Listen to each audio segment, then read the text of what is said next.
Assalamualaikum warahmatullahi wabarakatuh. Perkenalkan, nama saya Yakub Kuncara, NPM 18510103776, mata kuliah Fikih Zakat. Pada kesempatan kali ini saya akan menjelaskan tentang materi fikih zakat. Pengertian zakat.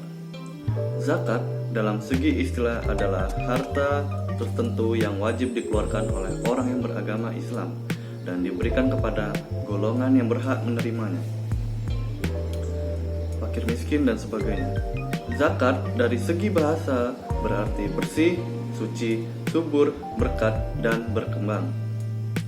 Menurut ketentuan yang telah ditetapkan oleh syariat Islam, zakat merupakan rukun keempat dari rukun Islam. Zakat menurut istilah agama Islam artinya kadar harta yang tertentu yang diberikan kepada yang berhak menerimanya dengan beberapa syarat. Dasar hukum zakat. Zakat sebagai salah satu rukun Islam yang memiliki rujukan atau landasan kuat berdasar Al-Quran dan Al-Sunnah. Berikut ini adalah dalil-dalil yang memperkuat kedudukan. Yang pertama dari Al-Quran.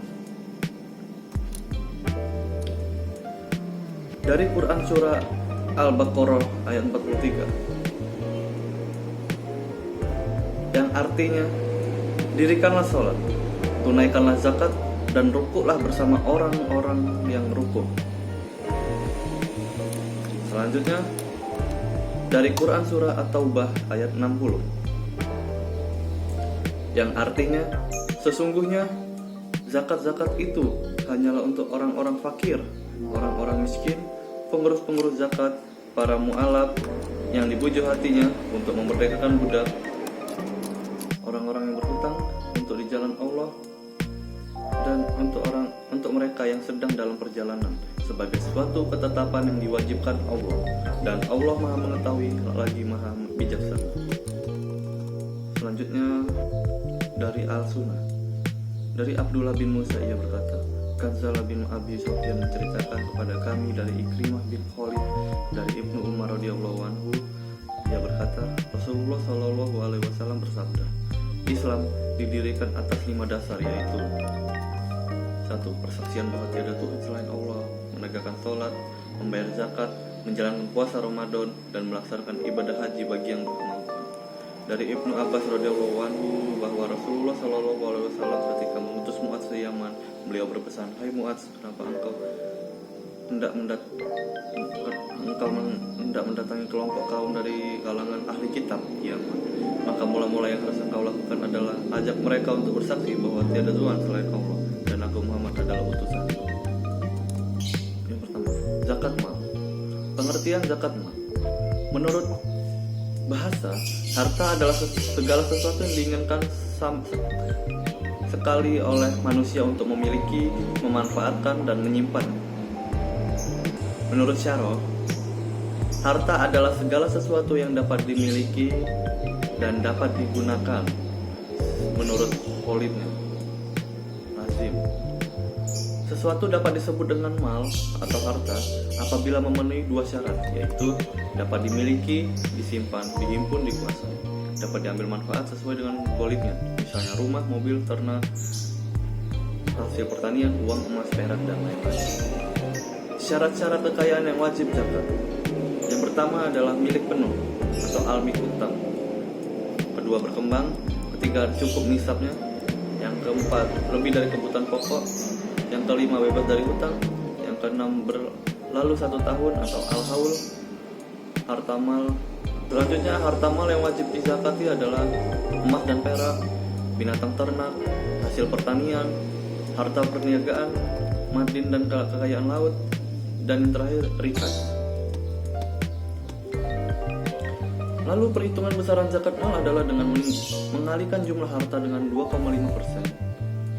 Jika harta telah memenuhi syarat nisab, berapa zakat mal yang harus dikeluarkan? Nisab zakat adalah batasan antara apakah kekayaan itu wajib zakat atau tidak.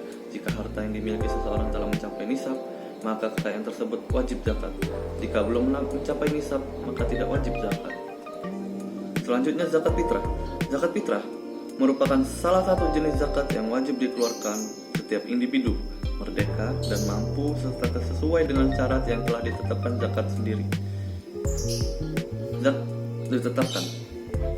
Zakat sendiri telah menjadi salah satu bagian dari rukun Islam yang keempat. Oleh karena itu, diwajibkan kita sebagai umat muslim untuk selalu membayar zakat, terutama zakat fitrah. Pengertian dan tujuan mengeluarkan zakat fitrah adalah untuk membersihkan harta dan sebagai pelengkap ibadah puasa kita.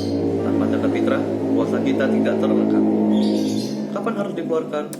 Waktu yang harus dikeluarkan bermula dari awal bulan Ramadan sampai akhir bulan Ramadan. Waktu wajibnya setelah matahari terbenam pada akhir bulan Ramadan. Waktu abdolnya setelah melaksanakan sholat subuh pada hari akhir Ramadan sampai sebelum mengerjakan sholat Idul Fitri. Waktu makruhnya melaksanakan sholat Idul Fitri sehingga sebelum terbenam matahari.